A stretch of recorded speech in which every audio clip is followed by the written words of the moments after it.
کبھی کبھی زندگی آپ کو کسی بڑے امتحان میں مبتلا کر دیتی ہے جس کا آپ نے سوچا تک نہیں ہوتا، لیکن وہ امتحان اگر ایک عذاب بن کر آپ کے سامنے آئے تو آپ بہت بے بس محسوس کر سکتے ہیں۔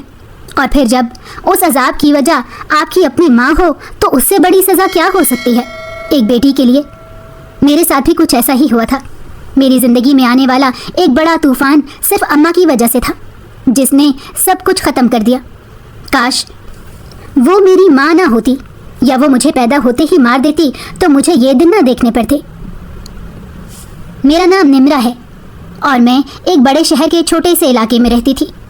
جب سے میں نے ہوش سنبھالا تھا تو اپنے گھر میں صرف اپنی ماں کو ہی دیکھا تھا۔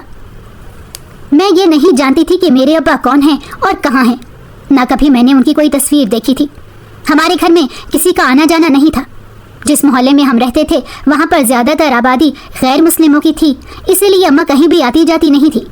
محلے کی باقی عورتوں کی طرح اماں بھی گھر میں رہ کر کام کیا کرتی، اور وہ صرف اپنے کام سے کام رکھتی تھی۔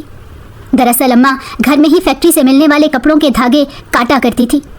ریڈی میڈ کپڑے جو بڑی بڑی مشینوں پر تیار کیے جاتے تھے، اور تیاری کے دوران اضافی کپڑا اور دھاگے کاٹنے کا کام باقی رہ جاتا تھا، جو فیکٹری والوں نے اس طرح گھر کی عورتوں کو دے رکھا تھا۔ اس سے ان کو پیسوں کی بچت ہوتی تھی اور گھر بیٹھی عورتوں کو بھی 4 پیسے مل جاتے تھے۔ فیکٹری والے ہفتے کے ہفتے گھر کے دروازے پر آ کے کپڑے اماں کو دے جاتے اور پھر ہفتے بعد تیار شدہ مال لے جاتے اور نیا مال دے جاتے تھے۔ اماں کی مزدوری بھی ہفتے کے ہفتے اماں کو مل جاتی تھی، جس سے ہم دونوں کا گزارا ہو رہا تھا۔ جب میں 10-12 سال کی ہوئی تو میں نے اماں سے پوچھا، کیا دنیا میں ہمارا اور کوئی نہیں؟ میرے ابا کہاں ہیں اور میرے دادا دادی یا نانا نانی کہاں ہیں؟ میں اسکول میں پڑھتی تھی، میری سہیلیوں کے رشتہ دار ان سے ملنے آتے تھے اور وہ بھی ان کے پاس جایا کرتی تھی، لیکن ہمارے گھر تو کبھی کوئی نہیں ہوتا تھا۔ اسی لیے میں ہمیشہ سوچتی رہتی کہ کیا دنیا میں ہمارا کوئی نہیں۔ اس بارے میں جب بھی میں نے اماں سے پوچھا تھا وہ ٹال دیتی تھی، لیکن اب میں اتنی بڑی ہو چکی تھی کہ اپنے سوال کا جواب لینا مجھے آ گیا تھا۔ اس دن جب میں نے یہ سوال اماں سے کیا تو اماں نے کہا کہ اس دنیا میں ہم دونوں ایک دوسرے کے ہیں، بس اس کے سوا ہمارا کوئی نہیں۔ اماں نے بتایا کہ میرے ابا کا انتقال ہو چکا ہے۔ اس وقت میں 1 سال کی تھی اور تب سے ہم اس گھر میں اکیلے رہتے ہیں۔ میں یہ سن کر خاموش ہو گئی، لیکن میں نے دل میں سوچا کہ جن کے باپ مر جاتے ہیں ان کی کوئی تصویر تو گھر میں ہوتی ہے، تو میرے ابا کی کوئی بھی تصویر میرے گھر میں کیوں نہیں تھی؟ ایک دن میں نے اماں کی الماری میں ابا کی تصویر ڈھونڈنا شروع کر دی۔ جب مجھے نہیں ملی اور اماں نے دیکھا تو مجھ سے پوچھنے لگیں کیا چیز تلاش کر رہی ہو۔ میں نے ان سے کہا کہ مجھے ابا کو دیکھنا ہے، میں ان کی کوئی تصویر تلاش کر رہی تھی۔ اماں کی آنکھوں میں آنسو آ گئے۔ وہ کہنے لگیں کہ میرے پاس تمہارے ابا کی کوئی بھی تصویر نہیں ہے، اور تم بار بار مجھ سے یہ بات نہ کیا کرو، مجھے تکلیف ہوتی ہے۔ میں اماں کے گلے میں باہیں ڈال کر ان سے کہنے لگی کہ میرا دل چاہتا ہے میں اپنے ابا کو دیکھوں، لیکن اگر تم کو میری اس بات سے دکھ ہوتا ہے تو میں آج کے بعد تم سے یہ فرمائش نہیں کروں گی۔ اماں نے مجھے سینے سے لگا لیا۔ ایک دن میں اسکول سے گھر آ رہی تھی تو میں نے اپنے گھر کے دروازے پر ایک آدمی کو کھڑے ہوئے دیکھا، لیکن جتنی دیر میں دروازے کے قریب پہنچی وہ وہاں سے چلا گیا۔ میں گھر میں داخل ہوئی اور اماں سے پوچھنے لگی کہ باہر کون تھا، تو اماں نے کہا کہ وہ کوئی ایڈریس کا پوچھنے آیا تھا، اس نے غلطی سے دروازہ بجا دیا اس لیے وہ چلا گیا۔ لیکن اس بات کے تقریباً 2-2.5 ہفتوں بعد ایک رات جب میں اپنے کمرے میں سو رہی تھی تو پیاس کی شدت سے میری آنکھ کھلی۔ مجھے اماں کی آواز سنائی دی جیسے وہ کسی سے باتیں کر رہی تھی۔ میں نے سوچا کہ اماں کے پاس تو موبائل بھی نہیں ہے، اور رات کے اس وقت کون ہو سکتا ہے جس کے ساتھ اماں باتیں کر رہی ہے۔ میں خاموشی سے اپنے بستر سے اٹھی اور کمرے کا دروازہ کھولنے لگی تو مجھے محسوس ہوا کہ دروازہ باہر سے بند تھا۔ میں نے دروازہ بجایا لیکن اماں نے دروازہ نہیں کھولا۔ میرے دوبارہ دروازہ بجایا تو کچھ دیر بعد اماں نے میرے کمرے کا دروازہ کھول دیا۔ میں نے پوچھا کہ میرے کمرے کا دروازہ باہر سے کیوں بند تھا اور تم کس کے ساتھ باتیں کر رہی تھی؟ تو اماں نے کہا تم نے کوئی خواب دیکھ لیا ہوگا، اور دروازہ تو بند نہیں تھا، تمہارا وہم ہوگا کیونکہ تم نیند سے اٹھی ہو۔ میں نے تو جیسے ہی دروازہ کھولا دروازہ کھل گیا۔ میں حیرت سے اماں کا منہ دیکھنے لگی کیونکہ دروازہ واقعی باہر سے بند تھا، اور اگر کھلا ہوتا تو میں کیوں بجاتی؟ پر اماں کے کہنے پر میں خاموش ہو گئی۔ لیکن یہ بات میرے ذہن سے نکلی نہیں، اور اب میں نے ہر چیز پر نظر رکھنا شروع کر دی اور ہر بات کو نوٹ کرنے لگی۔ میں ویسے بھی 15 سال کی ہو چکی تھی اور بہت ساری چیزوں کو سمجھتی تھی۔ ایک رات پھر ایسے ہوا کہ مجھے اماں کے کمرے سے کسی کی باتیں کرنے کی آواز سنائی دی۔ میں اپنے کمرے سے نکل کر جیسے ہی صحن میں گئی تو کوئی اماں کے کمرے سے نکل کر تیز قدم اٹھاتا ہوا باہر کے دروازے سے چلا گیا۔ اماں بھی پیچھے کھڑی تھی۔ مجھے دیکھ کر اماں نے منہ پھیر لیا اور خاموشی سے اپنے کمرے میں واپس چلی گئی۔ میں نے باہر والا دروازہ بند کیا اور اپنے کمرے میں جا کر یہ سوچتے ہوئے سو گئی کہ اتنی رات کو ہمارے گھر کون آیا تھا جو مجھے دیکھتے ہی فوراً گھر سے چلا گیا۔ اگلے دن میں نے اسکول جانے سے پہلے ناشتہ کرتے ہوئے اماں سے پوچھا تو اماں کہنے لگی میرا ایک دور کا کزن تھا، وہ ہر مہینے کچھ پیسے مجھے دینے آتا ہے، بس وہی دینے آیا تھا۔ تو میں نے اماں سے کہا اگر ایسی بات ہے تو اس کو رات کے اندھیرے میں آنے کی کیا ضرورت ہے، اور پھر مجھے دیکھتے ہی وہ بھاگ کیوں گیا؟ وہ دن میں بھی تو آ سکتا ہے۔ اگر رات کو کسی نے اسے ہمارے گھر آتے جاتے دیکھ لیا تو سوچیں کتنی بدنامی ہوگی۔ اماں نے کہا میں یہ سب جانتی ہوں، مجھے کچھ بھی سمجھانے بتانے کی ضرورت نہیں، تم اپنی پڑھائی پر توجہ دو۔ میں غصے سے بیگ اٹھا کر اسکول کے لیے نکل گئی۔ 1 مہینے بعد میرے میٹرک کے امتحان ہو گئے اور میں گھر بیٹھ گئی، کیونکہ اماں نے پہلے ہی کہہ دیا تھا کہ وہ اس سے زیادہ میری تعلیم کا خرچہ نہیں اٹھا سکتی، اور میرا اپنا دل بھی پڑھنے میں نہیں تھا، اسی لیے میں نے بنا کسی بات کے اس حقیقت کو قبول کر لیا۔ لیکن کچھ دن بعد ایک دن اماں کی طبیعت اچانک خراب ہوئی اور اماں کو خون کی الٹی آئی۔ میں بہت زیادہ گھبرا گئی۔ میں اماں کو ڈاکٹر کے پاس لے کر گئی تو ڈاکٹر نے اماں کے کچھ ٹیسٹ کروائے، لیکن وہ ٹیسٹ مہنگے تھے اور میرے پاس اتنے پیسے نہیں تھے۔ میں نے اماں سے بات کی تو اماں کہنے لگیں کہ اس نمبر پر فون کرو اور جو فون اٹھائے اسے اسپتال آنے کا کہہ دینا۔ میں نے اس نمبر پر فون کیا تو آگے سے ایک آدمی نے فون اٹھایا۔ میں نے اسے بتایا کہ میں بانو کی بیٹی نمرا بات کر رہی ہوں اور اماں ہاسپٹل میں ہیں۔ 1 گھنٹے بعد وہ آدمی ہاسپٹل آ چکا تھا۔ اس نے آتے ہی میرے سر پر ہاتھ رکھا اور اماں کے پاس بیٹھ گیا۔ وہ 45-50 سال کا آدمی تھا۔ اس نے اماں سے ٹیسٹوں کا پوچھا اور ڈاکٹر سے بات کر کے اماں کے سارے ٹیسٹ کروا دیے۔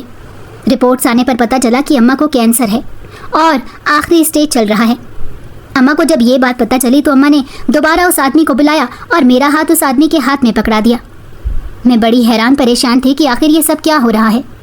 میری پریشانی دیکھ کر اماں بولی کہ یہ تمہارے تایا ہیں اور اب میرے جانے کے بعد یہی تمہارے سرپرست ہوں گے۔ میں یہ سن کر اور بھی حیران ہوئی کہ اچانک سے میرے تایا کہاں سے آ گئے، اور کیا یہ وہ آدمی تھے جو اس رات ہمارے گھر پہ آئے تھے؟ میں نے اماں سے پوچھا تو انہوں نے بتایا کہ یہی گھر پر آیا کرتے تھے، جو گھر آ کر ہمیں تھوڑی بہت رقم خرچے کے لیے دے دیتے تھے۔ تایا نے میرے سر پر ہاتھ رکھا اور وہاں سے چلے گئے۔ مزید 3-4 دن اماں ہاسپٹل میں ہی داخل رہی اور تایا روزانہ آتے تھے، اور پھر اماں کا انتقال ہو گیا۔ اماں کی تدفین کے بعد تایا مجھے اپنے گھر لے گئے۔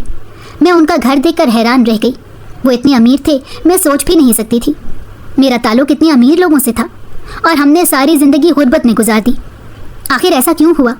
بہت سے سوال میرے دل و دماغ میں طوفان مچا رہے تھے۔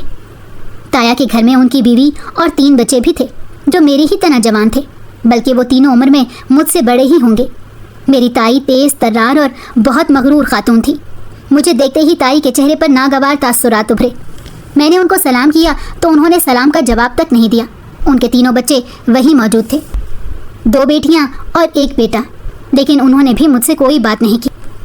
تایا مجھے میرے کمرے میں لے گئے اور پھر کچھ دیر بعد ایک ملازمہ کھانا لے کر آئی۔ میں نے وہیں کمرے میں کھانا کھایا اور سونے کے لیے لیٹ گئی، پر مجھے نیند نہیں آ رہی تھی۔ میں اتنی پریشان تھی۔ ایک تو اماں مجھے اچانک اکیلا چھوڑ کر دنیا سے چلی گئی تھیں، اور اب میں اس تایا کے گھر میں تھی جس کا ساری زندگی مجھے پتہ ہی نہیں تھا۔ مجھے بار بار رونا آ رہا تھا۔ دل بہت بے چین ہوا تو میں کمرے سے باہر چلی گئی۔ ایسے لگ رہا تھا جیسے سب سو گئی ہوں۔ گھر میں بالکل خاموشی تھی۔ میں لاؤنج سے نکل کر باہر لان میں آ گئی۔ کچھ دیر وہاں ٹہلتی رہی۔ کچھ دیر کے بعد جب میں واپس اپنے کمرے میں جا رہی تھی تو مجھے ایک کمرے سے کچھ شور کی آوازیں سنائی دی۔ میں نے غور کیا تو وہ تائی کی آواز تھی، اور شاید وہ تایا جان کا کمرہ تھا۔ میں نے دھیان سے سننے کی کوشش کی تو تائی کہہ رہی تھی کہ اس گندگی کے بوجھ کو کیوں اٹھا لائے ہو؟ ہم شریف لوگ ہیں، ہمارے گھر میں اس کا کیا کام ہے؟ جہاں سے لے کر آئے ہو اسے وہیں چھوڑاؤ، کیونکہ میں اسے اپنے گھر میں نہیں رکھ سکتی۔ تایا نے کہا کہ آہستہ بولو، وہ سن لے گی تو کیا سوچے گی؟ 2 دن پہلے اس کی ماں کا انتقال ہوا ہے، کچھ تو خیال کرو۔ اور وہ کوئی گندگی نہیں، میرا اپنا خون ہے، اور میں نے اپنے مرتے ہوئے بھائی سے وعدہ کیا تھا کہ اس کی اولاد کو دربدر نہیں ہونے دوں گا۔ یہ سن کر تائی نے کہا ساری زندگی تو ان ماں بیٹی کو خرچہ دیتے رہے ہو، تو کیا اب وہ یہاں میرے بچوں کے ساتھ رہے گی؟ میں ایسا ہرگز نہیں ہونے دوں گی۔ میں یہ سب سن رہی تھی اور روتے روتے ایک دم سے میری آواز تیز ہو گئی تو تایا جان باہر آ گئے۔ انہوں نے باہر آتے ہی میرے سر پر ہاتھ رکھا اور مجھے کہنے لگے کہ پریشان نہ ہو، سب ٹھیک ہو جائے گا۔ اتنے میں تائی بھی وہاں آ گئیں اور کہنے لگیں کہ اگر اس نے سب کچھ سن ہی لیا ہے تو اچھی بات ہے، اس کو کہو کہ یہاں سے چلی جائے۔ تایا نے کہا کہ میں جلد ہی اس کی شادی کر دوں گا، اس نے تمہیں پریشان ہونے کی ضرورت نہیں۔ تائی پیر پٹکتی ہوئی اپنے کمرے میں چلی گئیں اور تایا جان مجھے اپنے ساتھ میرے کمرے میں لے گئے۔ میں رو رہی تھی۔ انہوں نے مجھے پانی پلایا۔ میں نے ان سے پوچھا کہ آخر کیا معاملہ ہے، میرے ابا کون تھے اور ان کا انتقال کیسے ہوا، اور تائی جان مجھ سے اتنی نفرت کیوں کرتی ہیں؟ تو تایا نے مجھے کہا کہ اب تم اتنی بڑی ہو گئی ہو کہ ان باتوں کو سمجھ سکتی ہو۔